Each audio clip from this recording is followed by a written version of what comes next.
Hello everyone! Samahan niyo si Tita Wena at tayo gagawa ng natural remedy na pampagaling ng ubo at sipon. Samahan natin ng dahon ng kalamansi dahil ang kalamansi ay mataas ang antioxidant. Yes!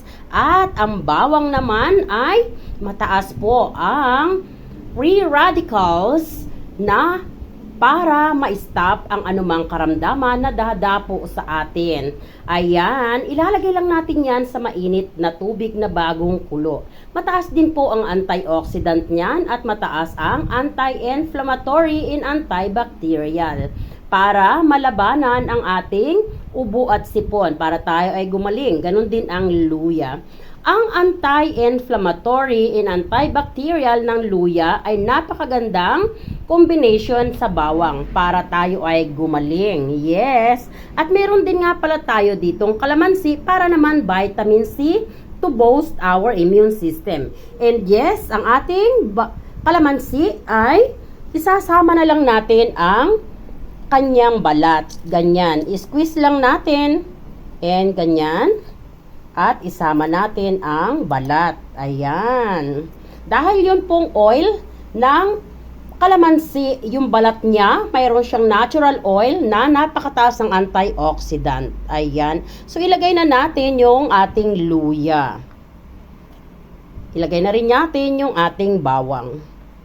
At pagkalagay nga natin ng luya at bawang diyan, ay lalagyan naman natin yan ng honey. Meron tayo ditong honey. Kung kayo naman ay walang honey, pwede rin po ang sugar. Actually, pwede rin na walang sugar at honey. Pero ako, gusto ko siya lagyan ng honey. Since meron naman ako nito. Ayan. So, ilagay lang po natin yan dyan. Depende na po sa inyo kung gaano katamis ang gusto nyong ilagay. At ngayon ay lalagyan na nga natin yan ng kumukulong tubig na bagong kulo. Ayan, lagyan natin ng kumukulong tubig. Take note, ang tubig po natin ay dapat just boiled. Ayan. So, pagkalagay po natin ng kumukulong tubig, haluin lang natin yan at lagyan natin ng cover.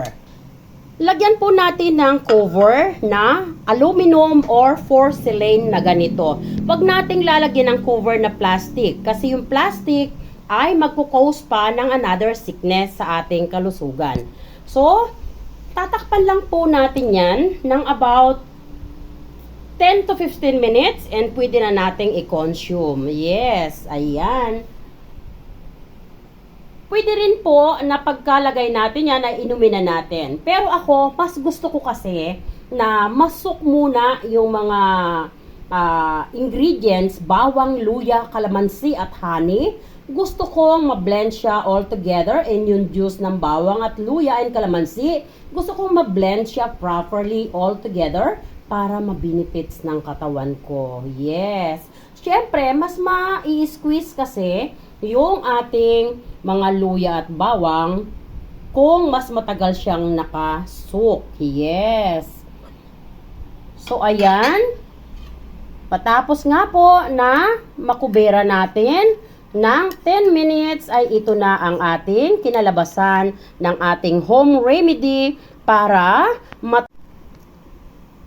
matikal yung mga plema sa ating baga, para maging easy na ating maiubo. Yes. Napakahirap kasi pag umuubo tayo, lalo na sa sitwasyon ngayon, no? Yung ating weather ay medyo uso na naman ang flu, ubo at sipon. At mayroon type ng ubo at sipon na napakahirap na iubo, napakahirap tanggalin. Pero sa pamamagitan nito, inumin nyo lang po ito ng umaga at hapon ay matutulungan na kayo na mailabas ang plema mula sa inyong mga baga. Somehow, pag-ihi nyo, kasama na rin doon yung mga bakterya. At kung ano-ano pa ng mga free radicals na nagkukause ng sickness, ma-avoid din po ng bawang at luya na nandirito sa loob ng ating home remedy medicine. And yes, tingnan nyo naman. So, dapat lang po yung ating kalamansi ay hugasan nating mabuti.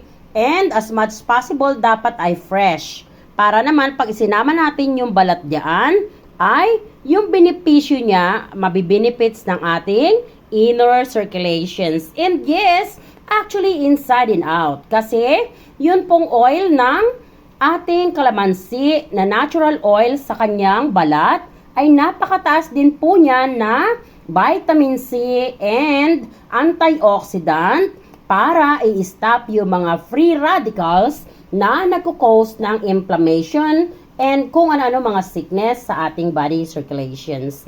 Pero minsan lang po yung mga nakakaalam nito. Hindi pa mas marami ang nakakaalam nito. So dapat sa mga pagkakataong ito, huwag tayo masyadong mag-rely sa medication. Alamin din natin kung ano yung mga home remedy para hindi nahihirapan yung ating liver sa pagsusustain ng kung ano-ano mga gamot na ini-intake natin. Yung mga ganitong home remedy ay walang overdose. Yes. Ayan. So, take note, morning and evening po natin itong iinumin. Pero kung may time ka, pwede ring lunchtime, inumin mo ito. Lalo na kung masyadong dikit ang iyong ubo. Yes. So, dahil nga ako ay medyo pagaling na dahil ginawa ko na po ito since 2 days pa until now continuous. See, if you notice, so last 2 days ago, wala akong boses and now, I'm quietly okay. Yes, dahil dito. So ano pang hinihintay natin? Bawang at luya, kalamansi, kasama ang balat. Pagsama-samahin mo lang yan sa bagong kulo na tubig. Lagyan mo ng honey kung meron ka. Kung wala ka namang honey, sugar na lang. Kung ayaw mo namang lagyan ng sugar at honey, pwede rin naman. Ito na ang home remedy na magpapagaling sa iyong ubo at sipon. Let's go!